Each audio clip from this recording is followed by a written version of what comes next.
One of the great ironies about beauty is that today many people in the Western world assume that the church doesn't have much to do with it. Yes, if you go to Rome, you'll go to churches and you will see great art in those churches, great Caravaggios and Titians and so on.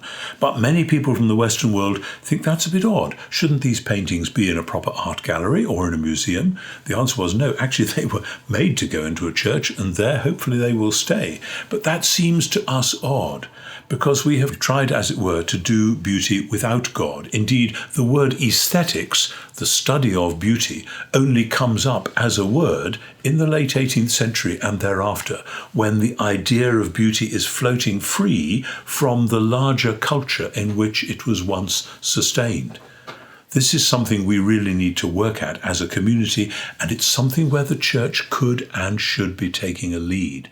I was privileged in a previous job to be able to work with top-class artists and musicians in the Lichfield Festival in the centre of England, where every year we had a 10-day arts festival in the cathedral. And some people would say, isn't it a bit odd bringing all this art and music into the cathedral? And I would say, actually, no, this is utterly appropriate, because we are all about celebrating the beauty and holding on to the pain of the world and doing so together. And that is what the Christian faith is all about. So whether we had a symphony concert, or whether we had an art exhibition, or whether we had special lectures about this or that, and all sorts of things going on, it was a way of saying, actually, this doesn't belong down the road somewhere, leaving us simply saying prayers as though in a detached fashion.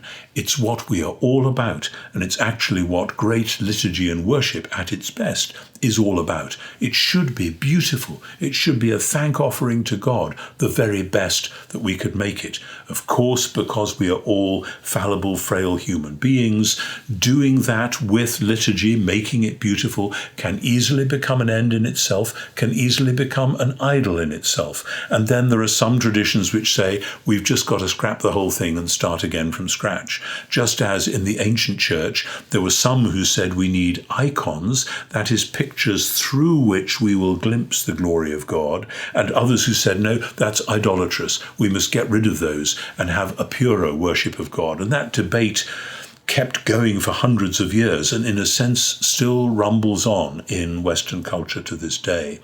As far as I'm concerned, a book like John's Gospel encourages us to see the thing whole, to see the beauty of the earth, to see the beauty of art, of human art and music and all the other things as all part of that larger whole, which we bring into articulation in worship which should itself be an experience of beauty, so that when we leave the church after a worship service, we shouldn't simply be able to say that we may have been aware of the presence of God, that we were able to bring our sorrows and our joys, our tragedies and our triumphs into the presence of the love and welcome and healing of God. But we should also have that same sense that we would get from visiting a great art gallery or going to a great concert, that we have been in the presence of something which has transformed our lives, which has given us something much, much more than we could ever have engendered simply out of our own internal possibilities.